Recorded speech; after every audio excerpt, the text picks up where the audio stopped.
If you want to be the best of yourself, first, have the best thoughts. Have the best belief every day. Pinakamagandang naiisip mo sana araw-araw. But secondly, if you want to be the best version of yourself, have the best people surround you in your life. Pinakamabubuti, pinakamababait na mga kaibigan at mga tao sana ang pakisamahan mo. Una, suriin natin, what kinds of thoughts do I have every day?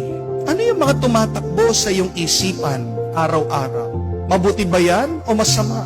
Dahil tandaan po natin, wala tayong nararamdaman na hindi nagumpisa sa ating kaisipan. Wala tayong ginagawa na hindi nagumpisa dito sa ating mga ulo. Hindi totoo yung mga sinasabi ng mga kriminal o nakagawa ng kasalanan pag tinatanong sila, bakit mo nagawa? Anong sagot nila? Hindi ko po alam eh. Kaya may nagawa siyang masama, matagal na niyang pinag-iisipan. Kung hindi man, agad sumagi sa kanyang isip, kaya niya ginawa. Imposible na hindi tayo nakakaisip. Meron tayong naiisip, kaya nga meron tayong ginagawa. Mag-ingat ka. Wala kang nararamdaman na hindi nag-uumpisa dito sa iyong kaisipan. Pero mga iba, nagising-gising pa lang, anong naiisip? Nakakatamad naman. Sa tingin niyo po ba, sisipag sila? Meron mga iba, nagising-gising pa lang, ano sinasabi? Nakakapagod. Kagigising mo pa lang, katapos-tapos mo pa lang nagpahinga, pagod ka na? Anong iyong mararamdaman? Lalakas ka ba? Hindi, di po ba? Pero palitan mo ang iyong mga naiisip, mga mabubutit magaganda. Kaya nga napakahalaga na makinig tayo sa salita ng Diyos, hindi po ba? Because God's Word is spirit and life. What will happen to you? How will you be transformed? How will you change? If every day you listen, you try to understand the Word of God, kaysa kung ano-ano yung ating mga pinapakinggan, mga chismis tungkol sa mga artista, o chismis tungkol dyan sa iyong kapitbahay. Hindi po ba? Hindi ka magiging pinakamabuting tao kung masasama ang iyong mga naiisip. Hindi po ba? Only have quality thoughts and you will be a quality person. Have the best thoughts and you will become the best person. But secondly, tingnan din natin, suriin natin ang mga taong pinakikitunguhan natin, ang mga taong kasama natin, ang mga kaibigan natin. Kasi gusto man natin hindi, nai-impluwensya nila tayo. Apektado tayo sa kanila. Kung sino ang kaibigan mo, ikaw yon. May kasabihan, show me your friends and I will tell you your future. Tandaan niyo po yan. Tingnan mo ang mga kaibigan mo, makikita mong hinaharap mo. Kung palamura mga kaibigan mo, ano ka nun? Palamura ka din, di po ba? Kung mabisyo mga kaibigan mo, di mabisyo ka din. Kahit nasabihin mo, wala kang bisyo.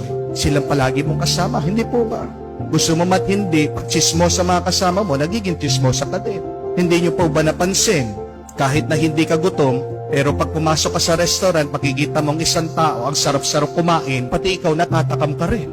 Kahit hindi ka umuutang, pero pag hinihikayat ka, Mars, ayaw mong umutang, pababa lang ang interest. Pati ikaw, napapautang ka, hindi po ba? Tinatanong mo ang Diyos, Lord, bakit ako naghihirap? Bakit hindi mo kaya tanongin ang sarili mo? Sino ba mga kaibigan mo? Baka puro mahihirap. Hindi naman po sa nagja-judge. Pero, kung mga kabarkada mo, baon sa utang yan, hindi malayo, ikaw din, mababaon ka sa utang. Amen?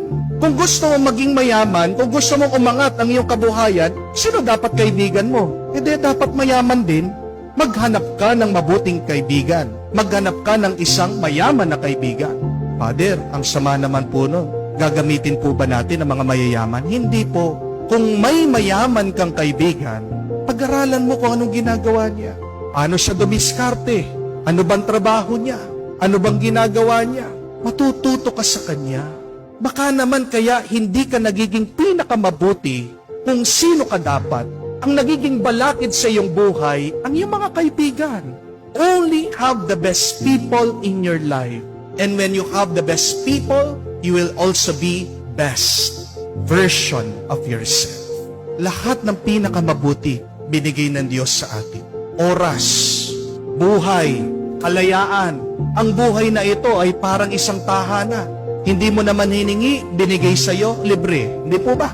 Kaya kung bibisita ang Diyos, kung titignan nung nagbigay, ano kaya makikita niya? Hindi ba nakakalungkot? Binigyan ka na nga ng libre, binaboy mo pa yung binigay sa'yo. Hindi mo talaga iningatan. Ito lang ang maisusukli natin sa Diyos.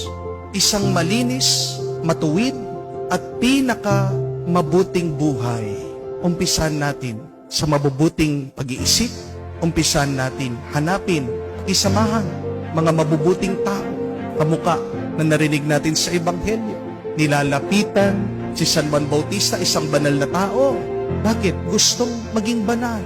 May katotohanan that we become holy through holy people. You want to become the best version of yourself, then start with this, with the best thoughts, with the best people in your lives.